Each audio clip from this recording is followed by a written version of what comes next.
समलैंगिक विवाह की मान्यता को लेकर सुप्रीम कोर्ट में सुनवाई जारी।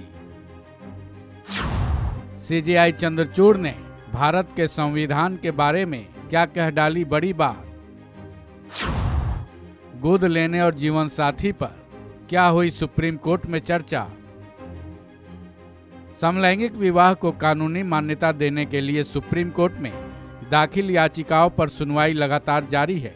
इस मामले में सुनवाई सीजेआई डीवाई चंद्रचूड़ की अगुवाई वाली बेंच कर रही है। इस बेंच में सीजेआई डीवाई चंद्रचूड़ समेत justice SK Kaul, justice Ravindra Bhat, justice PS Narasimha और जस्टिस हिमा कोहली शामिल है। इस मामले में सुप्रीम कोर्ट में 9वें दिन की सुनवाई में सेम सेक्स कपल के बच्चा गोद लेने के बारे में दलीलें हुई। सुनवाई के दौरान सीजेआई ने गोद लेने के बारे में अपना मत जाहिर किया, जिसमें उन्होंने कहा कि गोद लेने के इंडिविजुअल राइट्स व्यक्ति की मैरिटल कंडीशन से प्रभावित नहीं होता है। साथ ही सीजेआई ने यह सवाल भी किया कि क्या अगर कोई लिव इन रिलेशनशिप में है तो उससे बच्चा गोद लेने का अधिकार छीन लिया जाए।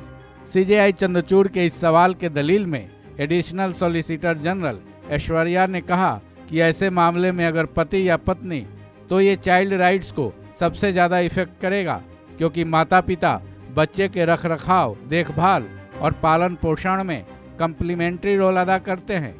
ऐसे मामले में जनरल कपल और सेम सेक्स कपल के साथ अलग अलग व्यवहार करना सही है।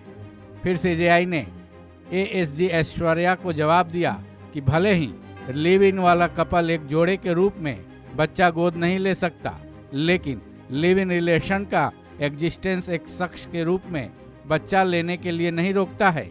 यानी बच्चे को एडॉप्ट करने का इंडिविजुअल राइट किसी के मैरिटल स्टेटस से इफेक्ट नहीं होता है। वहीं सेम सेक्स मैरिज की याचिका की सुनवाई के दौरान सीजेआई ने भारतीय संविधान को लेकर एक बड़ी बात कही। उन्होंने संविधान के बारे में एक वकील के दलीलों के जवाब में कहा, उन्होंने कहा कि भारतीय संविधान अपने आप में रूढ़िवादी परंपराओं को तोड़ने वाला है। उनके इस बयान पर सुप्रीम कोर्ट के सीनियर लॉयर राकेश द्विवेदी ने जब सेम सेक्स मैरिज के आधार का मौलिक अधिकार होने पर सवाल उठाया, साथ ही एक बार और दलील दी कि ये मामला संसद में ही हल होना चाहिए, तब सीजेआई ने सवाल किया, तो क्या ऐसे में आप इस तथ्य को स्वीकार करते हैं कि भारत के संविधान के तहत मैरिज के राइट्स तो हैं, लेकिन ये कॉमन पीपल तक ही सीमित हैं, सेम सेक्स वालों पर नहीं।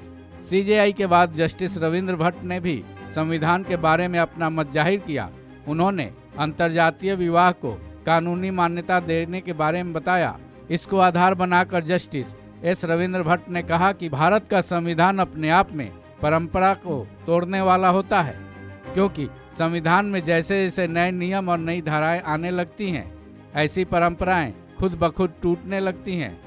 बहरहाल सेम सेक्स मैरिज को कानूनी मान्यता देने की याचिकाओं पर 9वें दिन सुनवाई हो चुकी है। फिलहाल इस पर कोई फैसला नहीं आया है। वहीं इस मामले में सुप्रीम कोर्ट पर सबकी नज़रें टिकी है, खासकर समलैंगिक वर्ग की। इस खबर में बस इतना ही।